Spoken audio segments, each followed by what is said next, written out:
Hey, get up on the roof here at Ben's house at 419 Scanlon Road in Southwest Palm Bay. Ben, I made a bunch of notes up on the roof for you. You and I both already know that you need a new roof, but I actually wanted to take a moment since I was doing photos to share with you, well, why? Why do you need a new roof?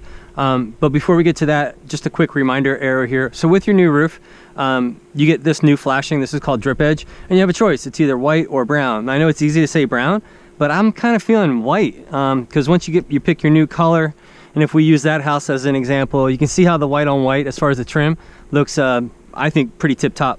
So my vote's for white, but it's up to you. You get white or brown.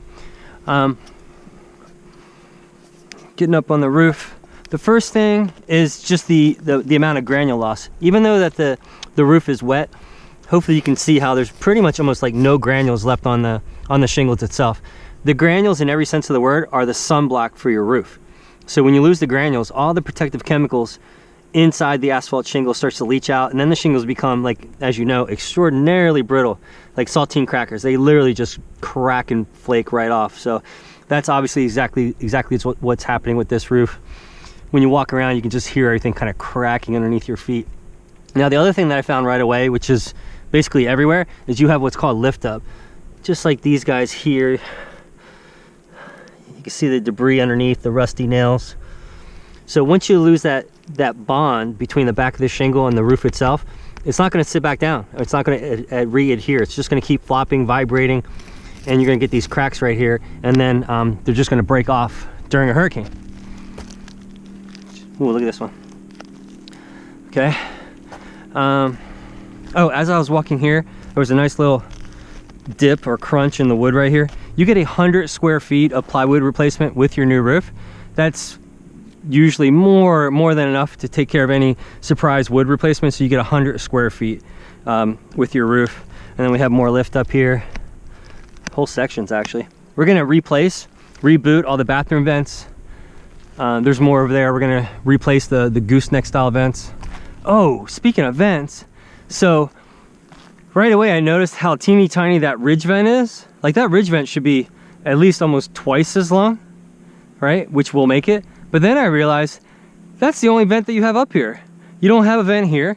No vents, no vents. You have no venting on your roof, or severely under vented. So when we redo your roof, we're gonna install new low profile attic ridge vents, but we're gonna put them everywhere.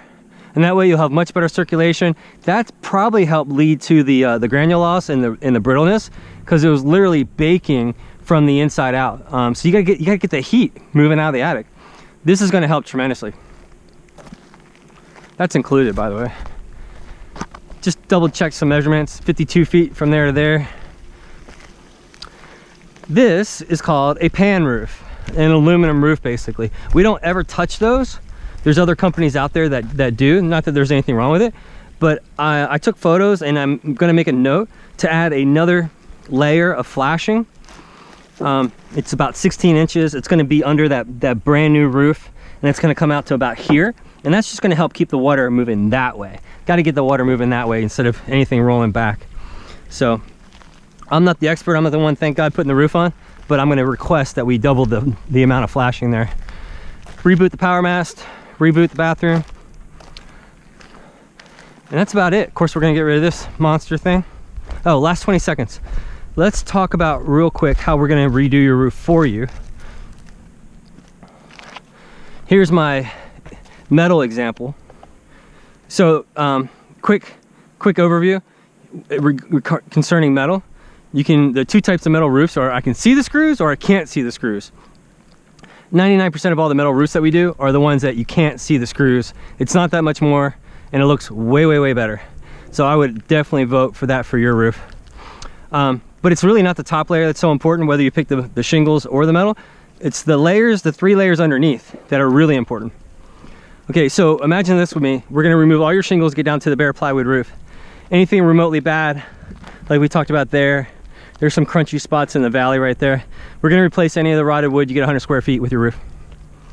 So there's 2 building code upgrades that we're gonna perform on your roof. The first one says re-nail your plywood to your roof trusses. The code says every 6 inches. We go every 4 to 5 inches. We're gonna double, triple the number of nails holding your plywood to your roof trusses. And then the most important one is called waterproof barrier.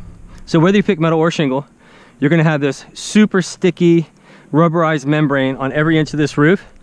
In the event that, well, let's just say your pool enclosure ends up on top of your brand new shingle roof, it's still not gonna allow water inside your house if it gets damaged because of that waterproof barrier. And then we're gonna put either your metal or your shingles over top of that. From all the all the shingles, we only use CertainTeed Landmark Series shingle. It's the heaviest, thickest, best shingle out there for the same price as the other companies, but it's definitely the best one with the best warranty. That's the one that we use all the time. Okay, so that's just a quick overview. I'm gonna get down and find Ben. Thanks.